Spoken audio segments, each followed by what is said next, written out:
Comment vous expliquerai-je ce qui se passa en moi à l'aspect inattendu de la tour Gazeau? Je ne l'avais vue que 2 fois dans ma vie, 2 fois elle avait été le témoin des scènes les plus douloureusement émouvantes, et ces scènes n'étaient rien encore auprès de ce qui m'était destiné à cette 3e rencontre. Il est des lieux maudits. Il me sembla voir encore, sur cette porte demi-brisée, le sang des 2 Mauprat qui l'avaient arrosé. Leur criminelle et tragique destinée me fit rougir des instincts de violence que je sentais en moi-même. J'eus horreur de ce que j'éprouvais, et je compris pourquoi Edmé ne m'aimait pas. Mais comme s'il n'y avait eu dans ce déplorable sang des éléments de sympathique fatalité, je sentais la force effrénée de mes passions grandir en raison de l'effort de ma volonté pour les vaincre. J'avais terrassé toutes les autres intempérances, il n'en restait en moi presque plus de traces. J'étais sobre, j'étais, sinon doux et patient, du moins affectueux et sensible. Je concevais au plus haut point les lois de l'honneur et le respect de la dignité d'autrui. Mais l'amour était le plus redoutable de mes ennemis, car il se rattachait à tout ce que j'avais acquis de moralité et de délicatesse. C'était le lien entre l'homme ancien et l'homme nouveau, lien indissoluble et dont le milieu m'était presque impossible à trouver. Debout devant Edmé, qui s'apprêtait à me laisser seul et à pied, furieux de la voir m'échapper pour la dernière fois, car après l'offense que je venais de lui faire, jamais, sans doute, elle ne braverait le danger d'être seule avec moi, je la regardais d'une manière effrayante. J'étais pâle, mes doigts se contractaient, je n'avais qu'à vouloir, et la plus faible de mes étreintes l'eût arraché à son cheval, terrassé, livré à mes désirs. Un moment d'abandon à mes instincts farouches, et je pouvais assouvir, éteindre, par la possession d'un instant, le feu qui me dévorait depuis cette année. Edmé n'a jamais su quel péril son honneur a couru dans cette minute d'angoisse. J'en garde un éternel remords. Mais Dieu seul en sera juge, car je triomphai, et cette pensée de mal fut la dernière de ma vie. À cette pensée d'ailleurs se borna tout mon crime, le reste fut l'outrage de la fatalité. Saisi d'effroi, je tournai brusquement le dos et tordant mes mains avec désespoir, je m'enfuis par le sentier qui m'avait amené, sans savoir où j'allais, mais comprenant qu'il fallait me soustraire à ces tentations dangereuses. Le jour était brûlant, l'odeur des bois enivrante, leur aspect me ramenait au sentiment de ma vie sauvage. Il fallait fuir ou succomber. Edmé m'ordonnait, d'un geste impérieux, de m'éloigner de sa présence. L'idée de tout autre danger que celui qu'elle courait avec moi ne pouvait, en cet instant, se présenter à ma pensée ni à la sienne. Je m'enfonçai dans le bois. Je n'avais pas franchi l'espace de 30 pas qu'un coup de feu partit du lieu où je laissais Edmé. Je m'arrêtai, glacé d'épouvante, sans savoir pourquoi, car au milieu d'une battue, un coup de fusil n'était pas chose étrange, mais j'avais l'âme si lugubre que rien ne pouvait me sembler indifférent. J'allais retourner sur mes pas et rejoindre Edmé, au risque de l'offenser encore, lorsqu'il me sembla entendre un gémissement humain du côté de la tour Gazeau. Je m'élançai et puis je tombai sur mes genoux, comme foudroyé par mon émotion. Il me fallut quelques minutes pour triompher de ma faiblesse. Mon cerveau était plein d'images et de bruits lamentables. Je ne distinguais plus l'illusion de la réalité. En plein soleil, je marchais à tâtons parmi les arbres. Tout à coup, je me trouvai face à face avec l'abbé. Il était inquiet, il cherchait Edmé. Le chevalier ayant été se placer avec sa voiture au passage du lancer, et n'ayant pas vu sa fille parmi les chasseurs, avait été saisi de crainte. L'abbé s'était jeté à la hâte dans le bois, et bientôt retrouvant la trace de nos chevaux, il venait s'informer de ce que nous étions devenus. Il avait entendu le coup de feu, mais sans en être effrayé. En me voyant pâle, les cheveux en désordre, l'air égaré, sans cheval et sans fusil, j'avais laissé tomber le mien à l'endroit où je m'étais à demi évanoui, et je n'avais pas songé à le relever, il fut aussi épouvanté que moi, et sans savoir, plus que moi-même à quel propos. « Edmé, me dit-il. Où est Edmé ?» Je lui répondis des paroles sans suite. Il fut si consterné de me voir ainsi qu'il m'accusa d'un crime en lui-même, comme il me l'a plus tard avoué. « Malheureux enfant, me dit-il en me secouant fortement le bras pour me rappeler à moi-même. De la prudence, du calme, je vous en supplie. » Je ne le comprenais pas, mais je l'entraînai vers l'endroit fatal. Ô spectacle ineffaçable! Edmé était étendu par terre, roide et baigné dans son sang. Sa jument broutait l'herbe à quelques pas de là. Patience était debout auprès d'elle, les bras croisés sur sa poitrine, la face livide et le cœur tellement gonflé qu'il lui fut impossible de répondre à l'abbé qui l'interrogeait avec des sanglots et des cris. Pour moi, je ne pus comprendre ce qui se passait. Je crois que mon cerveau, déjà troublé par les émotions précédentes, se paralysa entièrement. Je m'assis par terre à côté d'Edmé, dont la poitrine était frappée de 2 balles. Je regardais ses yeux éteints, dans un état de stupidité absolue. « Éloignez ce misérable, dit Patience à l'abbé en me jetant un regard de mépris. Le pervers ne se corrige pas.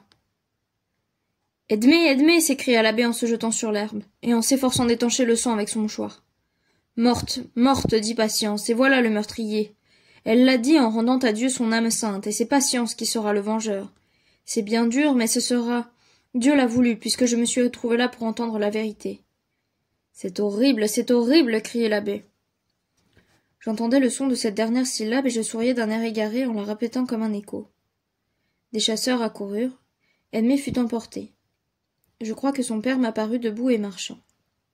Je ne saurais au reste affirmer que ce ne fut pas une vision mensongère, car je n'avais conscience de rien et ces moments affreux n'ont laissé en moi que des souvenirs vagues, semblables à ceux d'un rêve. Si on ne m'eût assuré que le cheval sortit de sa calèche sans l'aide de personne, qu'il marcha et qu'il agit avec autant de force et de présence d'esprit qu'un jeune homme. Le lendemain, il tomba dans un état complet d'enfance et d'insensibilité, et ne se releva plus de son fauteuil. Que se passa-t-il quant à moi? Je l'ignore. Quand je repris ma raison, je m'aperçus que j'étais dans un autre endroit de la forêt, auprès d'une petite chute d'eau, dont j'écoutais machinalement le murmure avec une sorte de bien-être. Blaireau dormait à mes pieds, et son maître, debout comme contre un arbre, me regardait attentivement. Le soleil couchant glissait des lames d'or rougeâtres parmi les tiges élancées des jeunes frênes. Les fleurs sauvages semblaient me sourire, les oiseaux chantaient mélodieusement. C'était un des plus beaux jours de l'année. « Quelle magnifique soirée, dis-je à Marcasse. Ce lieu est aussi beau qu'une forêt de l'Amérique. »« Eh bien, mon vieil ami, que fais-tu là? Tu aurais dû m'éveiller plus tôt. J'ai fait des rêves affreux. » Marcasse vint s'agenouiller auprès de moi. 2 ruisseaux de larmes coulaient sur ses joues sèches et bilieuses. Il y avait sur son visage, si impassible d'ordinaire, une expression ineffable de pitié, de chagrin et d'affection. « Pauvre maître, disait-il, égarement, maladie de tête, voilà tout. Grand malheur, mais fidélité ne guérit pas.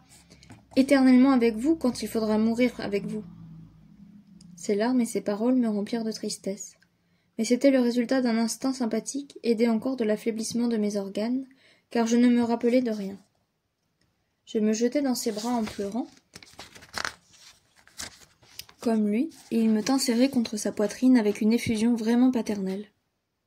Je pressentais bien que quelque affreux malheur pesait sur moi, mais je craignais de savoir en quoi il consistait, et pour rien au monde je n'eusse voulu l'interroger. Il me prit par le bras et m'emmena à travers la forêt. Je me laissai conduire comme un enfant, et puis je fus pris d'un nouvel accablement, et il fut forcé de me laisser encore assis pendant une demi-heure. Enfin il me releva et réussit à m'emmener à la Roche-Mauprat, où nous arrivâmes fort tard. Je ne sais ce que j'éprouvais dans la nuit. Marcasse m'a dit que j'avais été en proie à un délire affreux. Il prit sur lui d'envoyer chercher au village le plus voisin un barbier qui me saigna dès le matin, et quelques instants après je repris ma raison. Mais quel affreux service il me sembla qu'on m'avait rendu. Morte, morte, morte, c'était le seul mot que je pusse articuler. Je ne faisais que gémir et m'agiter sur mon lit. Je voulais sortir et courir à Sainte-Sévère. Mon pauvre sergent se jetait à mes pieds et se mettait en travers de la porte de ma chambre pour m'en empêcher. Il me disait alors pour me retenir des choses que je ne comprenais nullement, et je cédais à l'ascendant de sa tendresse et à mon propre épuisement sans pouvoir m'expliquer sa conduite. Dans une de ces luttes, ma saignée se rouvrit, et je me remis au lit sans que Marcasse s'en aperçût. Je tombai peu à peu dans un évanouissement profond, et j'étais presque mort, lorsque, voyant mes lèvres bleues et mes joues violacées, il s'avisa de soulever mon drap et me trouva nageant dans une mare de sang. C'était au reste ce qui pouvait m'arriver de plus heureux. Je demeurai plusieurs jours plongé dans un anéantissement où la veille différait peu du sommeil, et grâce auquel, ne comprenant rien, je ne souffrais pas.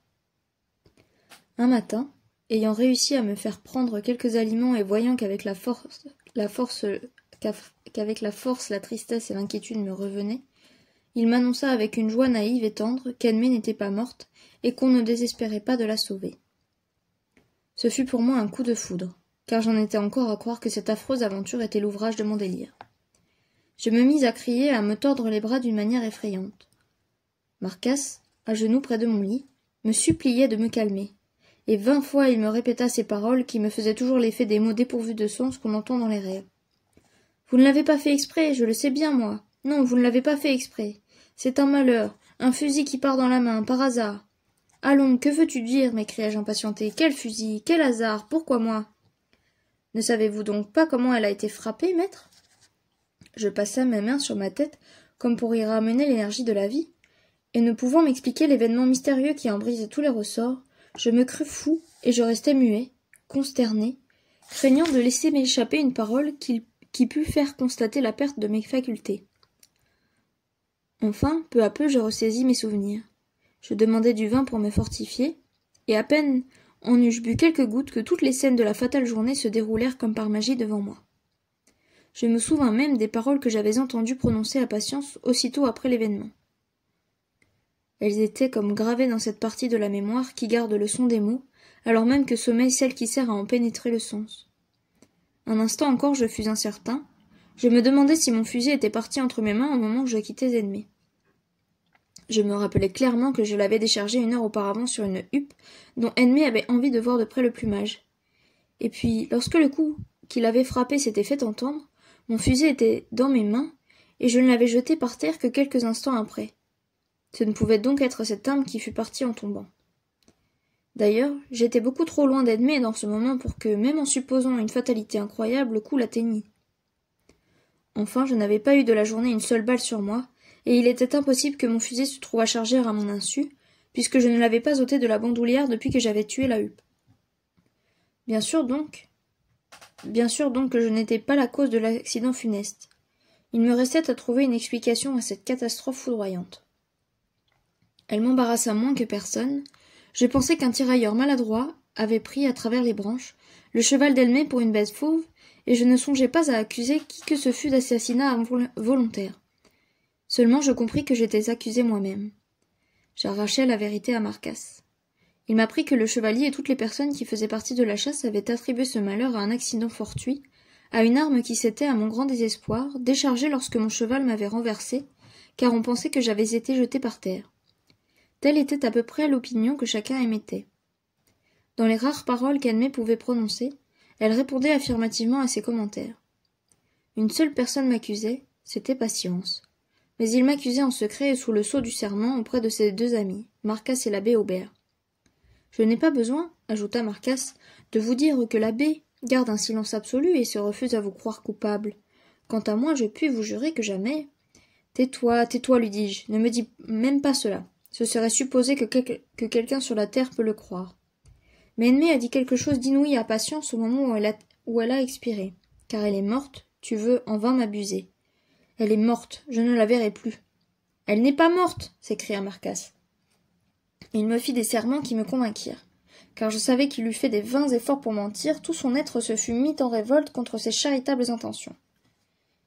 Quant aux paroles d'Edmé, il se refusa franchement à me les rapporter, et je compris par là qu'elles étaient accablantes. Alors je m'arrachai de mon lit, je repoussai inexorablement Marcasse qui voulait me retenir.